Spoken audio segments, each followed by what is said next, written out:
Podcasting since 2005. This is the King of Podcasts Radio Network. KingofPodcasts.com. The Saudi Crown Princess will pay $50 million because you're going to get John Cena on the retirement tour. But what are they going to do next year? You think they're going to pay $50 million for JD McDonough and Johnny Gargano? Woo! Hey, this is the Nature Boy Ric Flair. And believe it or not, whether you like it or don't like it, learn to love it. Because you have to listen to Wrestling is Real. It is the best thing going today. Woo! The worldwide leader of podcasting excellence. The King of Podcasts Radio Network proudly presents The Wrestling is Real podcast, because wrestling needs us. Welcome to episode 937 of the Wrestling is Real podcast. This is King of Podcasts, and put a .com to it and you'll know that's where my website is, and that's where you'll find everything about me. All my past episodes, also where you can go and find the show, whether it's Apple Podcasts, Spotify, YouTube Music, YouTube, or iHeartRadio, among other places, Amazon. If you want to donate to the program, you want to go and donate to help me out. Listen, I know I put ads and commercials into the audio version of the broadcast, the YouTube. I'm still trying to monetize. I'm trying to get that up, but subscriptions are there. Now I just got to get more people to watch and consume the content. So if you do watch the YouTube channel, hey, if you can go and watch a little bit more so I can get my watch hours up so I can actually start monetizing it, I would really appreciate it. Or if you'd like just to go ahead and get a little donation, hey, times are tough. But if you don't mind throwing $1 or $2 into the PayPal or Cash App or buy me a coffee, that'd be awesome. I'd really appreciate that. So if you consider it, I'd hope you'd be, if you're generous out there, if you can afford to do it, more than afford to do it, then I hope you'll consider. I appreciate that. Night of Champions is this weekend. 1 o'clock start from Riyadh, Saudi Arabia. And so far, Cody Rhodes, Jey Uso in your King of the Ring tournament final for the men's side. Queen of the Ring, Jade Cargill and Asuka. John Cena, CM Punk. We'll talk about the pipe bomb in a few minutes. For the undisputed WWE Championship. Yeah, for $50 million, you're going to get, what is it? 47, 48-year-old John Cena. 46, 47-year-old CM Punk, I'm guessing, right? Rhea Ripley and Raquel Rodriguez in a street fight. And Karrion Kross and Sami Zayn. Yeah, that undercard, that is just overwhelming. Wow. But WWE's in a particular state, you know. They don't have all the part-time bodies. They need to go ahead and supplicate to the crown princes of Saudi Arabia. But Saudi Arabia will be that good crowd that will go ahead and cheer and clap for anything. So good for them. It doesn't matter about the gate at this particular show because the Saudis are going to get the money because WWE's already come in and they got their money. They got paid $50 million. I don't know how they're going to keep that kind of money coming in. But I'll tell you this, they're not going to be Night of Champions anymore. They're going to have to do Super WrestleMania, Super Royal Rumble, or whatever it is they're going to have to do. They're going to probably have to go gimmicks to keep getting that kind of money. And I'm surprised they haven't done that at all. But then again, there's a lot of things they don't do. I mean, we don't get multi-person tag team matches. We don't get a lot of stipulation matches. We don't get a lot of gimmick matches. Nothing. Just keep it like a sport. Get the pops. Do the near falls finishes, get the suspense of that, get the crowd cheering and chanting, clapping like seals, Pavlovian dogs, okay? That's what this company wants. That's what they care about. And, of course, this doesn't matter to the audience that's watching right now. They don't care, you know. Think about it. Because Nick Khan says so. And I didn't get a chance to play this clip last week because this happened after last week's show. Nick Khan went on with Stephanie McMahon on her What's Your Story podcast. And I don't know, man. But you know what? I will leave it to Nick Khan to go ahead and say what we're going to talk about next. Steph, I promise you this. I've never once searched my name on X, on any social media platform, on Google. If it says something positive, it has no relevancy to me. If it says something negative, it has no relevancy to me. And it's something I love hearing that Paul says that to you. I know he believes that. And it's something we encourage our creative team and writers. Like, don't program for that. Yeah. Program for the universe, not for a small portion of the universe who wants to criticize you. That doesn't matter. Move on. Put on a good product. The money will be there. The fans will be there. The results will be there. I believe Nick Khan when he says that. I don't think he cares at all about the social media crowd or anything about the in-ring product. It's not for him. He brings in the deals. He just needs to make sure that whoever's underneath him is keeping up appearances so they can keep racking in the money. And if they need to go and make any adjustments, any cuts, any kind of financial adjustments, then they're doing that. So I'm not going to take too much weight onto what Nick Khan said, but the truth is recommending that the creative team under Triple H, they should not be following what is being said on social media, and do not listen to the juvenile delusional fandom that is on social media, the podcasters, the dirt sheets, all these other outlets, even myself. I don't understand that part, where I don't want to be the person that says, oh, you should book the way I ask you to book. I'll never understand that part, because for 30 years, I didn't care. I just want the product to get better. The focus of this program, the reason I ever started this 937 episodes ago, was for the fact that I just want WWE to be better. Because when they get better, then it helps uplift and raise up the rest of the programming.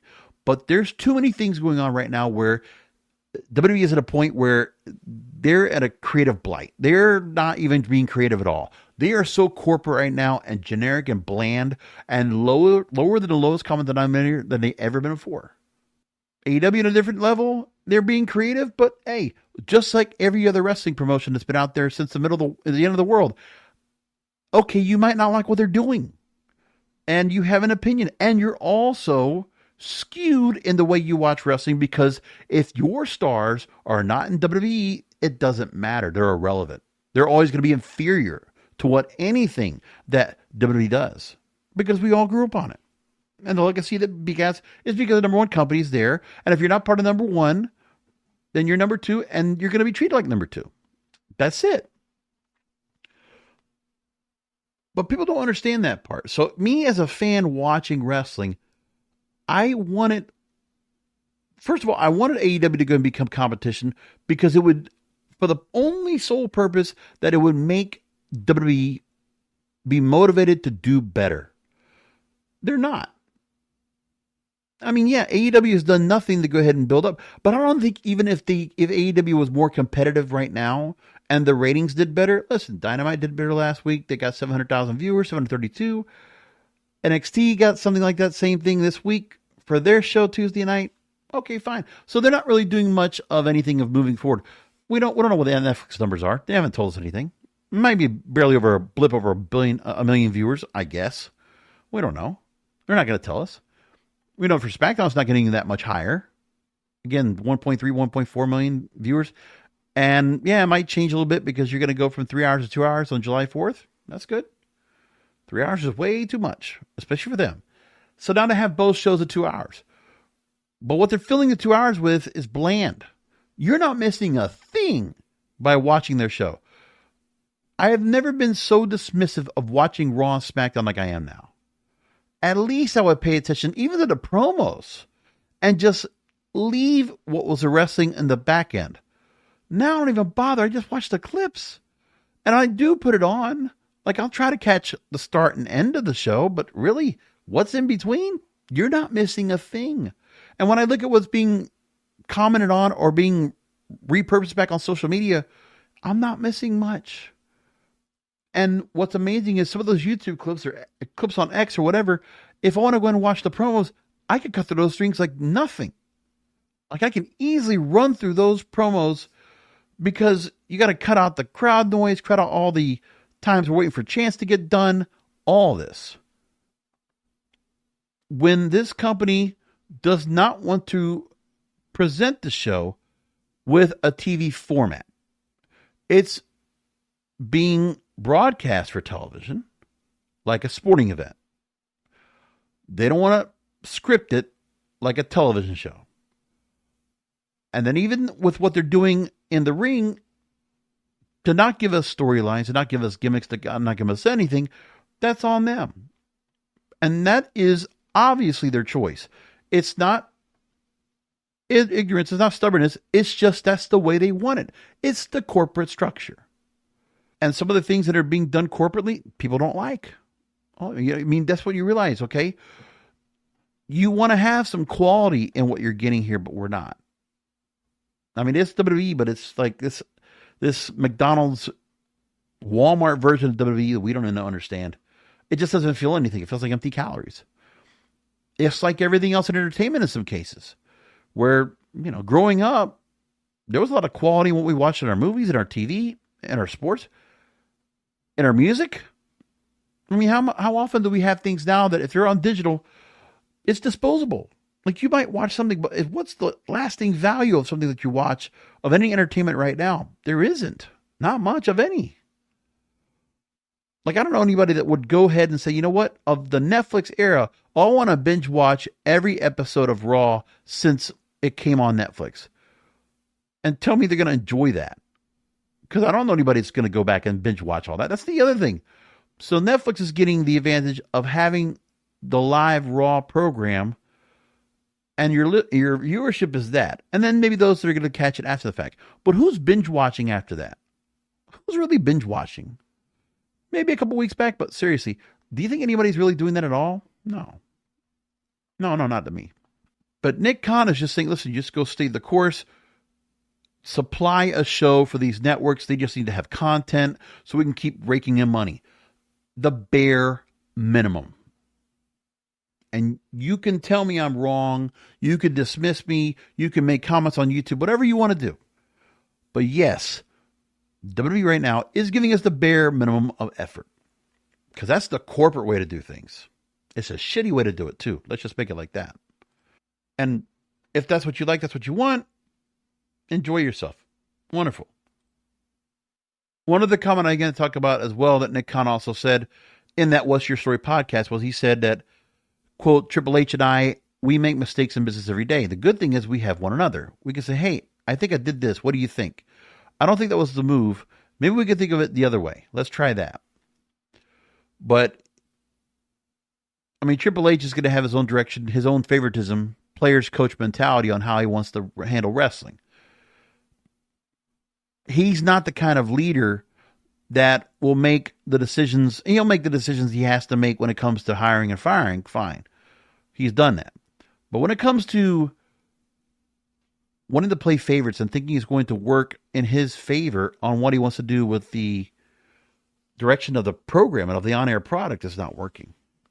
Thinking that Laya Valkyria, because you have a thing where you feel good about her and what she did in NXT, or same thing going with Stephanie Vaquer or Julia, and where you think you're going to get them in a certain direction, or JD McDonough or Johnny Gargano, or, I mean, pick all these other names that we have out there without anything going on for them.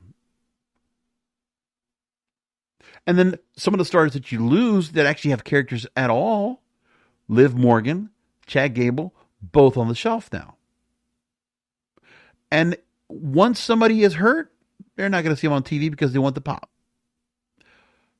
And then if you could have them back after a considerable amount of time for them to go and recover from their injuries to the point they can actually come back, they got to wear a sling or whatever they have to go and do, and come out on camera, at ringside, on commentary, whatever you want, let them go ahead and be a part of the show. Liv Morgan, Chad Gable could absolutely be backstage. Could be with their factions, okay? Chad Gable could still go out there with American Made, be accompanying them to the ring.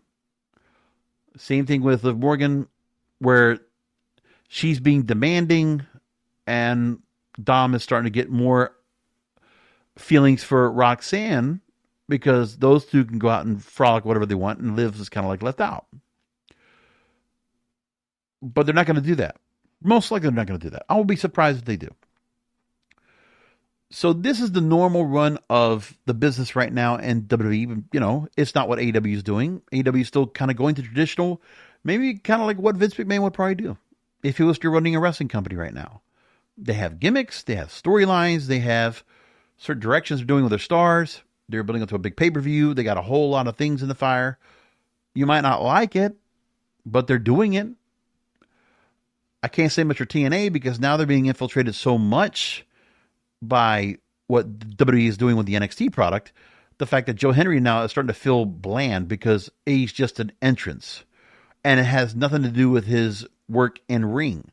And then NXT stars infiltrating all over TNA is not helping much either. It's not looking good. I mean, TNA might be doing a little bit better. Hey, they're trying to work out some deals with their broadcast partners. TNA Plus is now on Samsung Smart TVs. That's a nice move for them, but I don't know what TNA is really getting out of the relationship anyway. I just feel like NXT's just got another place to go and put their stars. Same thing like how AAA is right now. But see, people don't care about that part. Of course, you're a run-of-the-mill, juvenile, delusional fan. The fandom here, if there's one thing they're going to care about at all coming up right now, that leads up to Night of Champions, that probably is the one marker that makes you care about this pay-per-view coming up on Saturday. Well, I guess it would only be John Cena's pipe bomb, which everybody wants to go and compare to CM Punk. Look, it's the first notable thing that John Cena has done since the initial start of the heel turn. I mean, there's been some parts where CM Punk has dropped references, right? Of him leaving with the belt, taking the belt and going home. There have been mentions we've already heard sprinkled around about The Rock, and selling your soul to The Rock. We've heard that kind of stuff in this heel turn. But John Cena right now is on his own, working this as best as he can, without the real note of why he changed in the first place. And I just feel like John Cena every week with a promo, whenever he's out there, has to just explain and keep trying to give over and over some kind of excuse as to why he turned heel. And unfortunately, the pipe bomb segment this week got him over as a face. So I don't know what you're doing here. And the aesthetics that you see on John Cena doing the pipe bomb segment, I'm going to play it back for you. We're going to go through it. But when you go back and see if it's not John Cena sitting up on the ropes, on the turnbuckle, you look at CM Punk just basically sleeping after taking a table shot through the Slim Jim table, which, by the way, the Slim Jim table perfectly positioned, angled in a way so that when John Cena is sitting up on the ropes, the camera's just sitting there, and Slim Jim's getting that nice bit of promotion right there. Because that big, huge logo is on the table. And if it wasn't on the table, well, SmackDown doesn't have the ads. USA doesn't want to have that. But if you're watching on Raw, you're absolutely seeing Slim Jim smack dab in the middle of the ring. So anyway, CM Punk has to sell the entry, the table shot that, again, it was one table shot. I said, does anybody think that CM Punk's going to win after taking that table shot and sitting there for 6 minutes or more? I don't know.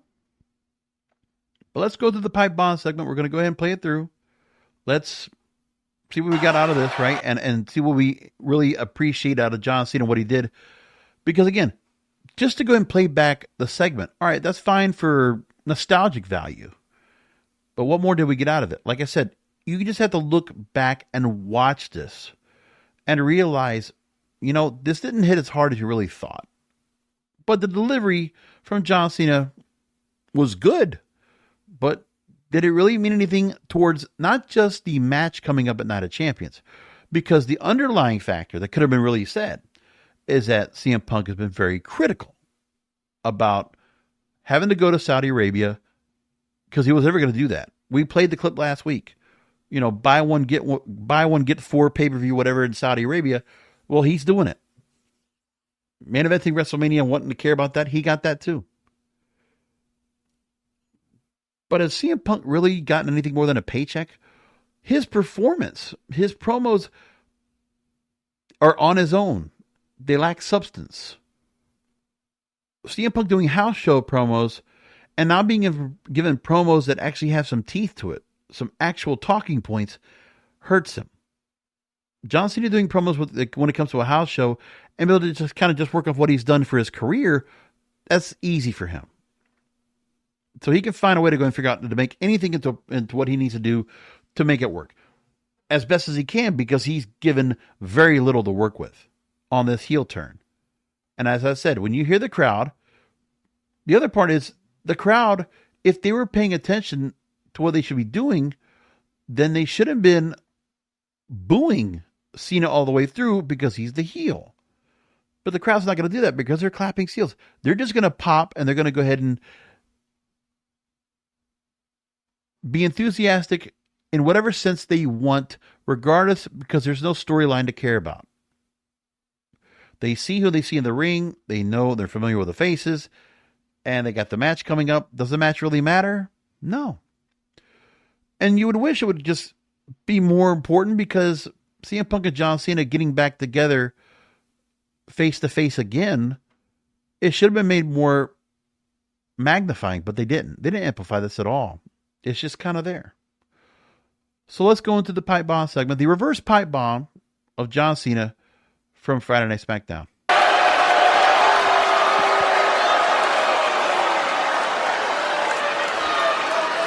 Punk, as you lay there in your most uncomfortable,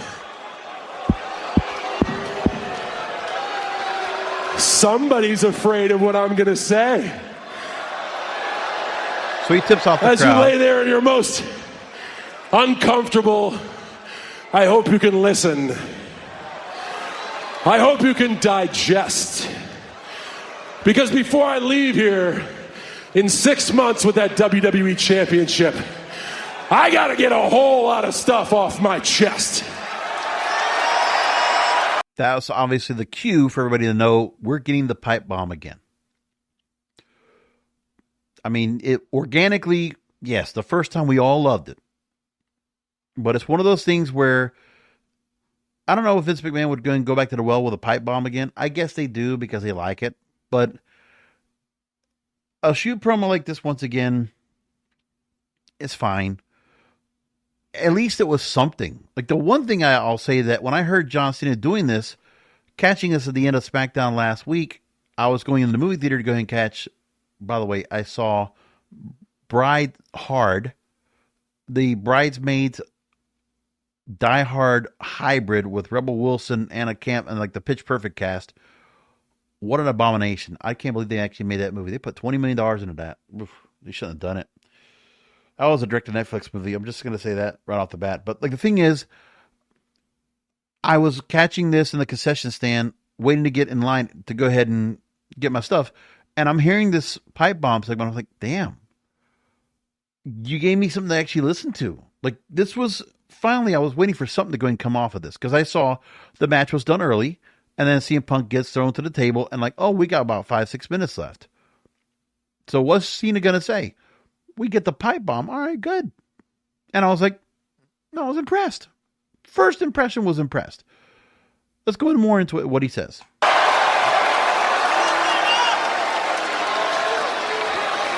First things first, I don't hate you. I don't even dislike you. I like you. I like you more than anyone you've ever shared a locker room with, that's for sure. I hate this idea of you, this idea that you're the best in the world. You're not. I'm the greatest of all time.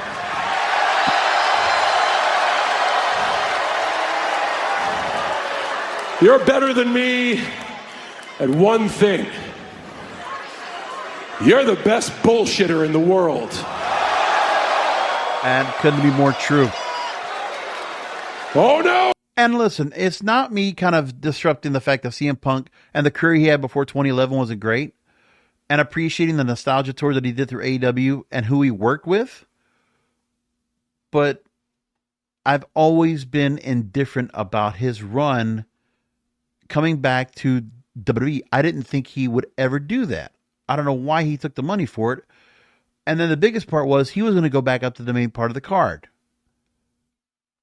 out of necessity. because the company is struggling to get new stars over. That's not a situation you want to be a part of. But there's a lot of things that come along with what WWE is doing right now in terms of the Netflix deal and the other programming they get to go and do. So CM Punk going out on red carpets in a suit, okay, fine. Going to Fanatics Fest and, chumming it up with Seth Rollins and getting into a little tete-a-tete just to kind of continue that up. I thought we finished that up, but I guess not. I haven't really felt like there was anything that CM Punk did that made me feel like, okay, what are we going to do with him? Because even when I saw CM Punk was going to come back, I know I've gone through this before. I'm a broken record. But I know that I was hoping that CM Punk would actually be a bit more of looking to go ahead and work with some other talent, just like he did in AEW. He wants to work with some of the other stars. So he worked with Daniel Garcia and Darby Allin and MJF. Okay, great. So why isn't he doing that here? The one thing is, who is working at all with any of these other stars to kind of build up and, uplift some of this younger talent? I mean, Becky Lynch working with Lyra Valkyria because, Lyra Valkyria is like buddies with Becky Lynch. Finn Balor and Jenny McDonough working together because they know each other. It's not where there are any stars that are volunteering to go ahead and work with someone else. Not necessarily. We don't have a lot of that going on right now either. So CM Punk wants to go in for different reasons. It's a paycheck. Okay, and so he's coming in for that. That's fine. And he also doesn't have to work a long schedule because the environment has changed for him because he don't have to do house shows. The house shows are on TV. So a limited amount of dates. He gets to be main eventing again. They put him in the main event because there's no one else built up for that spot. And this company is not ready to go and give anybody those spots at all. There's just not. And when Drew McIntyre gets back from injury, he'll probably back and have a spot once again. But others, you get a little stop and start. Seth Rollins is always going to have his spot. Cody Rhodes will always have a spot. For whatever reason, there is a ceiling, a Samoan ceiling, I would be honest to say. So Jacob Fatu, you can't put him in a world title feud. Or Solo Sikoa, you can't let him win the world title. Only Roman Reigns is allowed to do that. Top draw. But the other Samoans, Usos were tag team champions. What do they do individually, right? Jey Uso, again, Rikishi was right. Short title runs. Transitional championships. It's not for him. So I pretty much figured that Jey Uso probably would have been better off as one of those guys that never had to win a singles title to be irrelevant. I would have preferred, I think it would have just be just as popular without the IC title run or the world title run. Without the you deserve it chance. I could care less. He can get over the yeet whatever he wants, and that's all he needs to go and do the rest of his life. You can keep him near main event, but does he have to win? Probably not. Because when he did win the title, you didn't help him much by giving him anything to work with either. Not enough time to go and build any feuds, not enough time to do anything else. And when you do put back a rematch for Gunther, after he finishes off Pat McAfee, who, by the way, has not been on TV for 3 weeks. And, now social media is blasting him because he's not working on Raw. Oh, because of the time he should be there, because during the offseason of football, he should be there working the show. I'm not surprised. I don't know if Pat McAfee really as much of a care or much of a priority for WWE. I mean, it's something he enjoys. He gets to be a part of it. But he said it himself. He's got a small company he's trying to support because he is getting his show licensed by ESPN, getting $10 million a year to do that show. Among the other things he does for College Game Day, the guy's working, man. He had his own business going on before all this. So Pat McAfee doesn't need WWE. He doesn't need the WWE, right? But the delusional fandom out there doesn't care. And Pat McAfee has to go and smack him back a little bit and put him in their place and explain himself. But he did come back after football. He's been there on commentary. Does he add much? I don't know if he really adds too much. And he's also out there with other talent when he's doing pay-per-views with Corey Graves and whatever, right? And he did work the match with Gunther. Did it make much of a difference? No. But I'm on a tangent. Back to CM Punk and John Cena. There is no one set right now out of the nucleus of stars they already have. The same people are going to be on top. That's it. But at least with AEW, you can see where, when you've had some changes in who had the title before, obviously Jon Moxley right now is going to go ahead and defend the belt against Hangman Adam Page at All In Texas. But they've already planted seeds for a number of other contenders, given Hangman Adam Page wins the world title, which is what's being signaled right now. Because if it happens, you got Will Ospreay, Swerve Strickland, possibly Darby Allin, or whoever wins the Casino Gauntlet match at All In Texas. So there you go. Title holder, 3 possible contenders. Great. You could run with that all year, up to Full Gear, maybe go past that to Revolution. That sounds like a good plan right there. Otherwise, we have stagnation right now on the main roster, in WWE's main roster. Very stagnant. For whatever reason, when MJF continues to move along, listen, from year to year, butting up with Adam Cole, doing that, whether it's Inner Circle or the Pinnacle, and now he moves on to Hurt Syndicate, hey, he just continues to evolve, continues to move along, continues his rigmarole, which is great. And it works. In every segment, I think, in every scenario he's been doing. I love it. Back to John Cena's pipe bomb. Oh, kiddos! John Cena just dropped a curse word. That means the show is completely off the rails. Hey, Stu, shoot this. Hey, I'm breaking the fourth wall. Ha ha!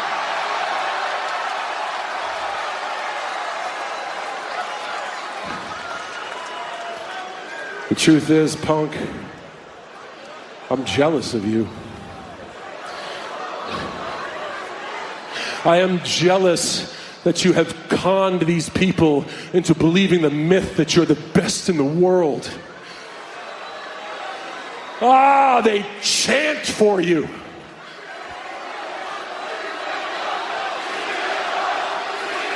And there go the clapping seals. And CM Punk right now, I see him wincing on that Slim Jim table after taking that hit and has to sit there and get tossed and ridiculed and maimed by John Cena in a heel promo, telling quite a bit of truth. I wish John Cena would have said, "Tell me when I'm telling lies." I wish he would have said that. But I guess that's a little too cool for school to do that. I guess that's a little too much inside baseball to go do that. But they went with what was safe, what was allowed, what was acceptable.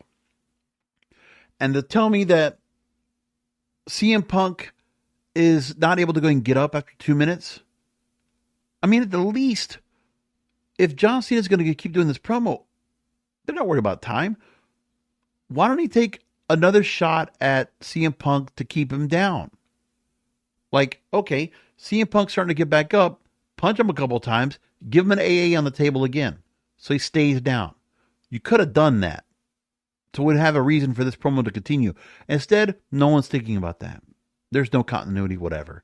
Look, and continuity in this company went out the window a long time ago. I heard people keep talking about there should be continuity.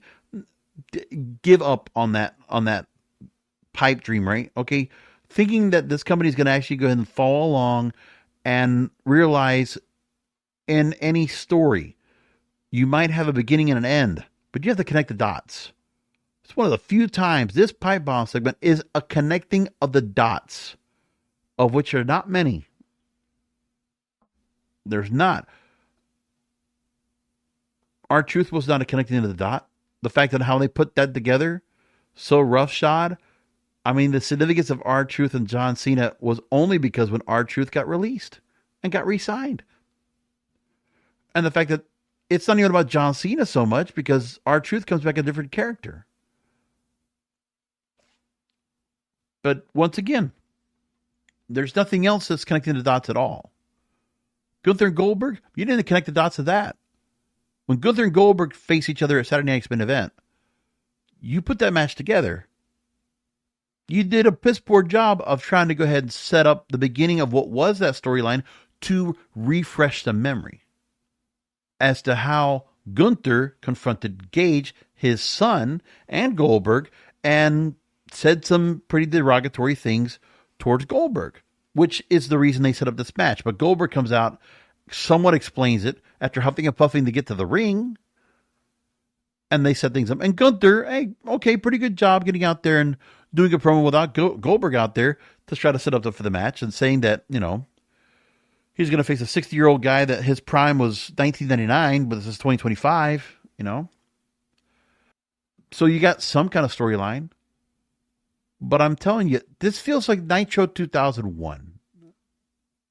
Actually, it feels more like WCW Thunder 2001. This is like January, February 2001. It's that bad. I feel like I'm getting nothing out of this. The same old, tired main roster with very little storyline to work with. Just work off the storylines that worked before. Take a little bit of this and that, but you work it out. We just got to stir up some kind of heat for a match that we've already seen several times before. So John Cena, CM Punk to go and restart this up again. And we're just playing greatest hits here. With John Cena's heel turn, the greatest hits, you got Randy Orton that you set up first, then the CM Punk. I'm like, and then the R-Truth. And I'm like, seriously, with what they did here, no real structure to build up. They just left it in John Cena's hands, who is at least as capable as he could possibly be in this storyline, but they don't want to use promos or packages. They don't want to do anything where they refresh or rehash something that happened before. Very little of that. Very little recapping. They just want to move forward as if the audience already knows and they care. So when Nick Khan talks about that we shouldn't write for the universe, that we should write for the universe, we shouldn't write for the social media folks. Well, those social media folks, I will say, at least they know their history about this company, about what storylines are what. I couldn't tell you anything about when I know the Montreal Screwjob was 97, or when people could talk about whatever pay-per-view there was and whatever matches there are. I'm not that kind of a historian. But some of these social media types are absolutely doing that. And I appreciate them for at least being that intuitive about it. I'll give them that, being that educated, or at least being able to remember all that stuff. I just don't.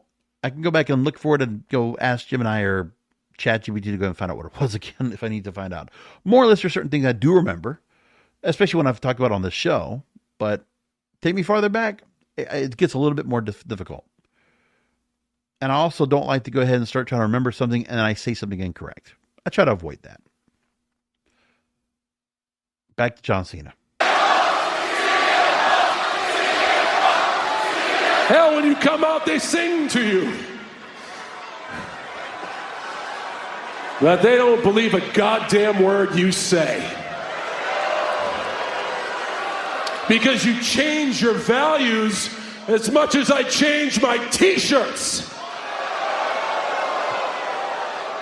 You're just a loudmouth opportunist who will step on the necks of people who actually work hard if it gets you ahead. Where's another camera? Hey, Claudio Castagnoli. Hey, Nick Nemeth. Hey, Matt Cardona. How you guys doing? Now, well, the one thing I'll tell you is this. In that last 30 seconds right there, the values and all this stuff, like John Cena was kind of running out of steam on trying to go and just go in that route. So he had to go and move along to the next talking point and say, okay, let's do the whole calling out names of people that are not in the company anymore and go that route. Because again, this crowd will eat it all up. And they responded perfectly. So you give them that, and then the whole pat on the mic to make sure it's still running, because when CM Punk did it, remember, this pipe bomb was not as long. Because I think after 4 minutes, they did cut off his mic. But John Cena doesn't get his mic cut off. I mean, they could have said something more about him being more of a corporate champion. And even if The Rock were still in this right now, I would prefer that John Cena would stay in heel form and then tell people, you tell the network, we're not cutting off. You don't leave this show until I'm done. Right? He could hold the show hostage. I would have preferred he'd done that. If you saw him beat down CM Punk one more time to keep him down, then the heel aspect could have still been in play. But you're just letting him go off and do a heel promo that's more of a tweener promo where he gets cheered, where he gets good response. There's no thinking about trying to make sure this John Cena heel character should be the most evil, maniacal character there is. Like, he should be so egotistical, but he's not. And yeah, he's all upset about the fans, but like, he's playing all the fans right now because CM Punk's part of that. It's like, there's not much rhyme or reason. There's no depth to any of this storyline whatsoever. It's just on the surface. That's all that matters. We're only halfway into this. Oh yeah, we're still on, baby. Ha ha.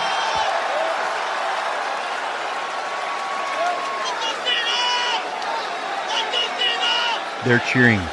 He's heating up. He's on fire. And there's nobody back there that's going to cut my mic to save your ass, because I'm your only friend. Remember who gave you the stage for your pipe bomb, pal. And what have you done with it since then, huh? You've just regurgitated the same 5 microphone moves of doom. The other thing that would have been very heel-tastic is while Cena's down there in the ring and CM Punk is still laid out on that table, broken, why doesn't he go down? Oh, I guess it took a little bit later, but it was towards the end. But John Cena should have been face-to-face looking right at CM Punk, looking down at him with disgust. But they didn't do that either. Like, there's a couple things you could have kept doing to kind of keep the heel heat, to keep John Cena as a heel, to put more into him so they would be booed. But they didn't do that. Any other wrestling promotion would have done that. This company, I don't even know if they can even direct John Cena to do anything. I mean, listen, John Cena's worked with a lot of good directors, and he's worked in a lot of movies and TV shows right now. So, like, you know, he's the star. And I can imagine that Triple H is going to just step back, and The Rock's probably telling as well, hey, John Cena does what John Cena wants to do. He probably always wanted to go into this heel turn, but he's allowed to do it on his own. We're not going to direct him where he should go with it. We're not even going to give him any ideas of what he should do as this heel character. We're going to leave it up to him. He's the star. He knows his character. And that's what they're doing. So, like, the aesthetics, it's not about just the words. People can go ahead and be caught up on the words and feel it, but, like, it's the signal.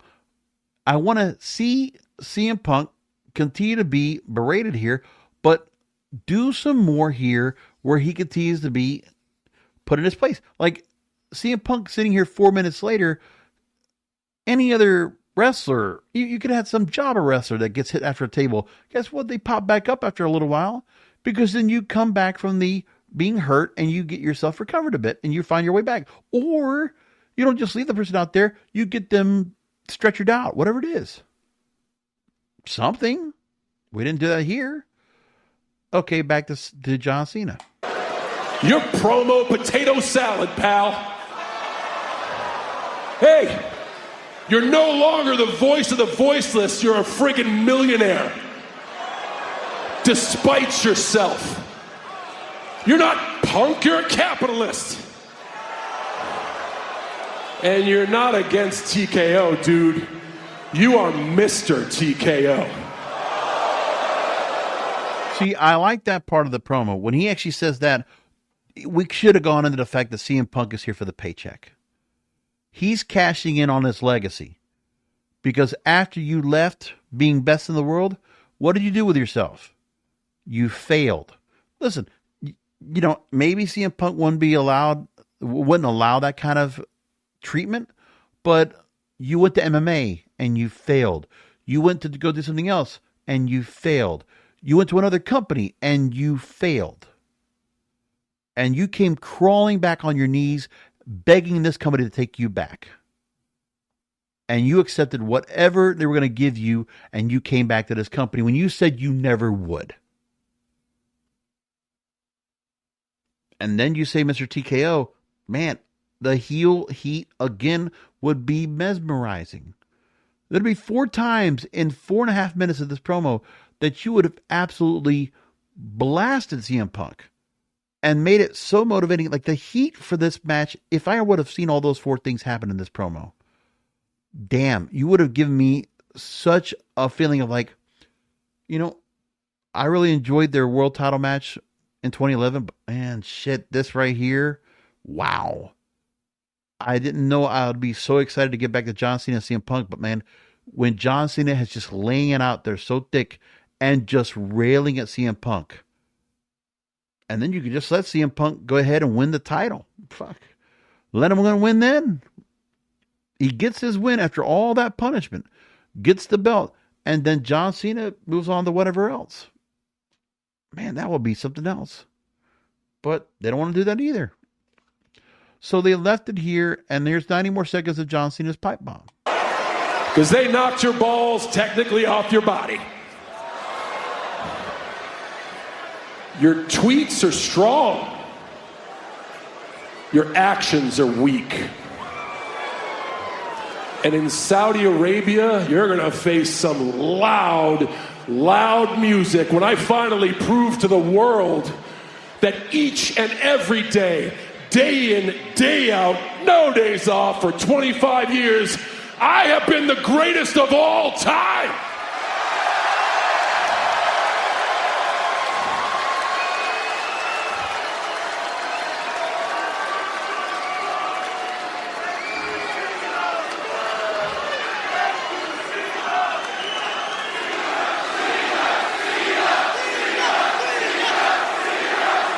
And that's where you lost me. This John Cena heel turn is not. You got the crowd cheering for him. And I look at John Cena's face right now, and I'm saying to myself, did he know he was going to get that kind of response? Because I don't know if John Cena realized the fact that, he's supposed to be playing a heel here. But you're not familiar with being a heel for 25 years, like you said. You're being cocky, you're being egotistical. Okay, fine, but you're not giving us heel heat. John, the heels of years past, think of some of the best heels that were out there. Let's go and get past the heels that we had in WWE, right? Let's go and go back farther. Terry Funk, when Ric Flair was a heel, when Nick Bockwinkel was a heel. I try to think about, or Roddy Piper, or even think about it, just who you have that have been heels that have been so diabolical and have done things to just really stir things up. It's just not happening here. And it could be so much more for him. Because for John Cena's run, again, 25 years, it's been great. I really do feel like now at this point, John Cena feels like a quarterback in the NFL that overstayed his welcome. He's greatest of all time, but I don't know if you should have come back for that other team and come back from retirement or semi-retirement to come back and play again. And it's not because he doesn't have the team around him.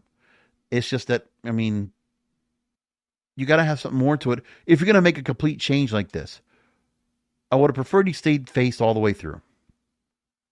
And just be a grizzled veteran. Something like that. But this whole heel turn right now has not worked. And this pipe bomb, all the way towards the end of it, he's getting cheered. He's getting the chance. He's getting more chance than CM Punk got in this promo. Because when they tried to chant CM Punk, they did it for a second. But once he gets into his point, Cena's getting full chance. He's got the crowd in his hand. But not in the way I thought he was going to get them. Because he's getting them to cheer for him, not to boo. Which, being a heel, that's 101. But you're expecting someone after all these years to turn. There's a reason why Vince McMahon never did it. And he was right. At the end of the day, he should have never turned. But we're going to get the match of Night of Champions, and everything's contradictory, right? John Cena turning heel contradicts what should have happened. CM Punk having to go to Saudi Arabia to go after the WWE Championship contradicts anything he has ever said or wanted to do? Like, who are these people? This is not the CM Punk we're familiar with. This is not the John Cena we're familiar with. These are two different people. They're in alternate states right here. They're like bizarro versions of each other. Anyway, finishing off the pipe bomb. See, they know. And they know that you were the best in the world for 7 minutes, 14 years ago.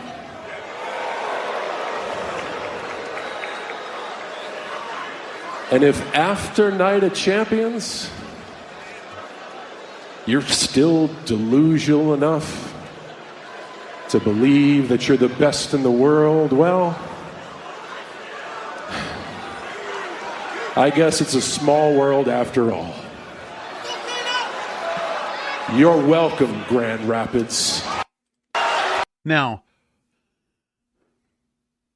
the fact that the crowd never cared, because if John Cena was getting over like he should, the crowd then would have turned and they would have been cheering CM Punk to get up and defend himself against John Cena. They didn't do that because this audience, this crowd that they have over here, whichever house show they're at, whichever show they're doing a TV show at, they're indoctrinated. They're brainwashed. They're only going to go and play the cosplay, play the part of what you're going to do. Like I said, Rocky Horror Picture Show. Here's what you do when this happens. Here's what you do when this happens. When you see a near fall, when you see this and that, you see a table shot, you ask for tables, you ask for whatever chairs, this and that. You're just going to go along with what the roar of the crowd is. When you should try to create emotion and have the audience want something else to happen. Like, there's just no suspense here. It's just this promo, this pipe bomb was made for the Inside Baseball crowd. This was made, I mean, Nick Khan says, no, don't write for the social media.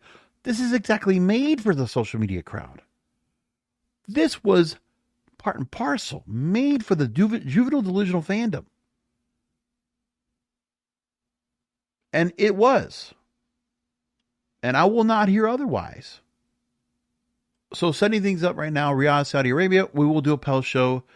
I'll catch it while I'm out there working Uber or whatever. I'll be watching.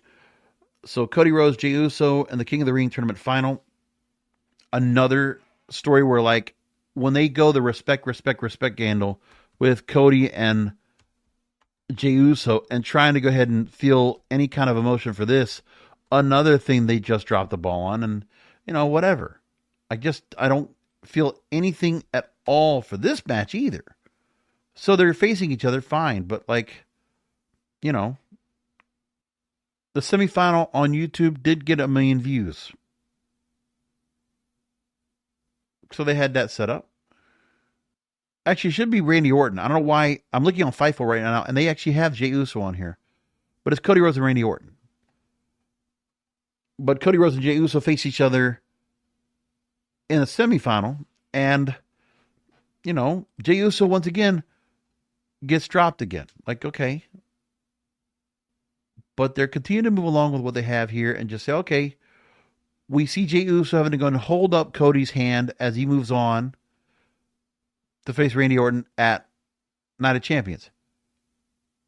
So Jey Uso is just towing company line. Lost the IC title in short fashion. Lost the World Heavyweight title in short fashion.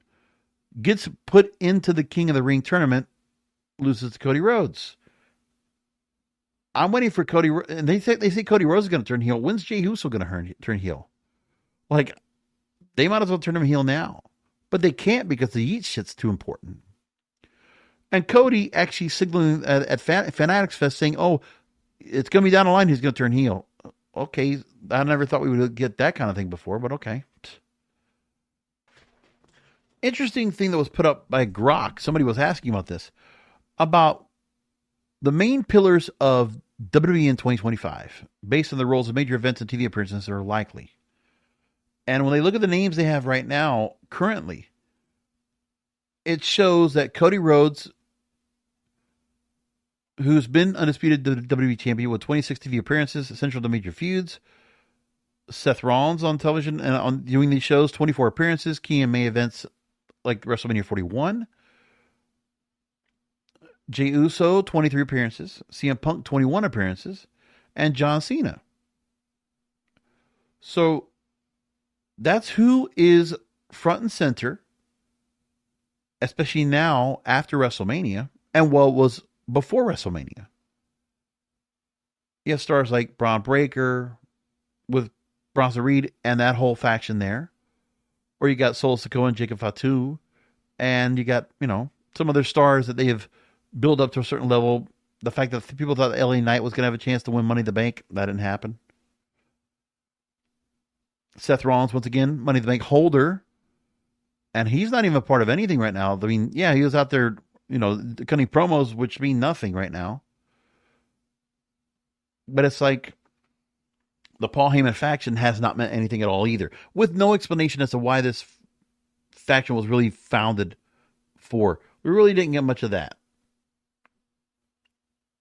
I feel like that the last time they actually gave something that was like to build off a storyline was everything that emanated from the Survivor Series match when the Bloodline matched up with CM Punk to take on the other Bloodline. I feel like it's the last time we actually had even like a storyline that was like a storyline. Because since then we have not. Really didn't have storylines leading up to WrestleMania. No. And it doesn't make much of a difference for this group what they're going to do, because they're always going to have the appearance of, well, the crowds are going to keep doing what they're supposed to do. Like, it's interesting that, yeah, they go to Columbus, Ohio, they get a crowd. And if you would have watched this show, Raw or SmackDown 4 years ago, whatever, when Vince was running it, yeah, some of these crowds were just like very cold and not much was happening with these shows. Yeah, okay. But now we get these shows where like the crowds are all like clapping seals because they've all been indoctrinated. You've made it so simple for them. You made it so simplified for them, they'll just cheer for anything. So I'm not really impressed by any of this right here. I expect Cody Rhodes to probably win over Randy Orton in the King of the Ring tournament. I expect Asuka to win the Queen of the Ring. I expect John Cena to win and retain the undisputed WWE Championship. And am I even going to care about Rhea Ripley and Raquel Rodriguez in a street fight? I mean, the thing is that you got Stephanie McCarron and Julia, and you got, we're not going to put Io Sky out there, right? We're not going to put out there Kairi Sane out there. We're not going to do any of that kind of stuff. Like, that's interesting that neither of the women's title holders, they're going to have one women's match. And I mean, in past years, Naomi, Bianca Belair, we're not going to get those folks out there. We're not going to get any of the other stars we have, like with Julia and Stephanie McCarron, some new, fresh talent coming in, or Alexa Bliss has worked out there before. None of that. One women's match, a street fight. Off the storyline with Rhea Ripley and Raquel Rodriguez, it's kind of like been stretched out for so long, and I never really cared much about seeing Raquel Rodriguez in a match here. I guess, was she fills in for Liv Morgan that got hurt, I guess? And then Karrion Kross, Sami Zayn, a TV match. Honestly, I don't know why this is at this pay-per-view. I mean, I know that it was supposed to be a different match that was scheduled, but then let's change things up. Like Karrion Kross, Sami Zayn, you want to put that match up somewhere? Put it on Saturday Night's Main Event. Why are we putting it here? I don't get it. But yeah, Sami Zayn is talent that might get a good pop in Saudi Arabia. Okay, fine. What's also funny was everybody was all getting complaints and up and at it because of what was going on with the 12-day war stuff and everything going on with the Middle East conflict. So I guess ceasefire, I haven't heard anything else about what's going on over there, but like everybody was all up and at it and huffing and puffing about the fact that early staff that was getting there to prep and stage Night of Champions, they're stuck in Qatar, right? And now it's like, how quickly all that stuff died down. I don't see anybody else talking about that at all. They're just kind of like just sitting back there. It's whatever. And I think about some of the matches that we had and some of the people they've had out there they've brought up to the main roster. One was Roxanne Perez, which is very interesting. So you put her in the Judgment Day in some meaningless role, and she's lost every big match she's been out there at. Somebody actually did the count on here and said after she lost to Jade Cargill for the Queen of the Ring, Roxanne Perez is 4-17 6 October. Remember, NXT, she won the Women's Championship twice, right? And had major feuds. Here, no matter. Whatever NXT did for them, nothing at all. Oh, that's right. We do get Sol Sikoa and Jacob Fatu. But now, is that even going to be... It's not for the U.S. title. It's just another feud, right? Nothing else much. I'm looking at some of the people that talk about the fact that, okay, the Night Champions match card is set. And I see the first person that comments on this says Cena and Punk is the only match I care about. I don't even know if I care about that. People talk about why isn't AJ Styles and Dominic Mysterio on this card? Nothing. Night of Champions, there's only 2 title matches. Yes. But yes, King and Queen of the Ring, they decided to go and combine it because they used to have it where it was just their own pay-per-view last year. Well, now we're going to put it all at once. I mean, are they going to bring champions over to Saudi Arabia to go and be a part of this to celebrate past champions? I don't know what makes it Night of Champions, I guess. They just have to call it that. I don't know. The Saudi princes wanted to call it that, even if it doesn't make sense. Well, let's leave it up to the folks in WWE and see what they do with the show. Night of Champions will be the pay-per-view coming up. There will be a post-show. You can catch it right here, kingofpodcast.com. I'll do it on Saturday night. Come back for another Wrestling is Real podcast because wrestling needs us.